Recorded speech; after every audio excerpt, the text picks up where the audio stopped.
The core part of a setting is its environment.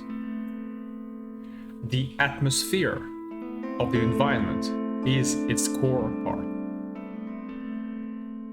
How is the atmosphere? What are the dominant colors? How does the atmosphere evolve? There are multiple ways to describe the evolution of an atmosphere, but the light, the colors, the general forms, the flow of the climate are the easiest way to describe this evolution. What are the available gases in this atmosphere? How can they be used? Is the air breathable?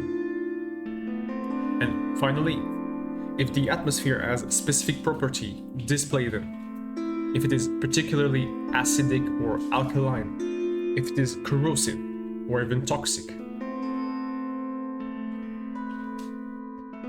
The temperature can be displayed by establishing a balance between dry and wet spaces. How dry is it?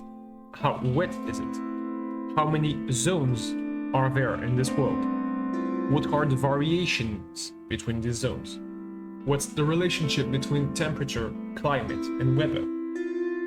You want to establish a clear temperature flow in order to orient the story. Water is another crucial component. Its availability will also orient the story if it's a survival story. The state of water will define its availability. The composition of water will define its availability as well. Are there any parts of the world where there are not water? This section may not be useful if your characters do not need water to survive or to progress through the world. If they don't have any transportation means needing water.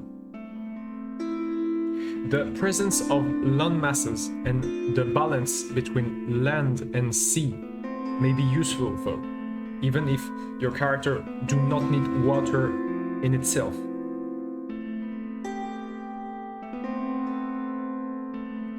Finally, the presence and the nature of landmarks and landscapes is essential, just as a basic way for the character to track their progression.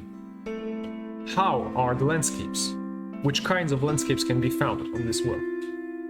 If you're making a planet which does not follow basic physics, geology, or biology you can find on Earth, you can pass this section. But if you try to imitate Earth, you'll want to find mountains, seas, some form of plain or meadows, forests, and marshland, depending on the temperature, the wetness, the availability of water in general. Are there any landmarks, and how are these landmarks?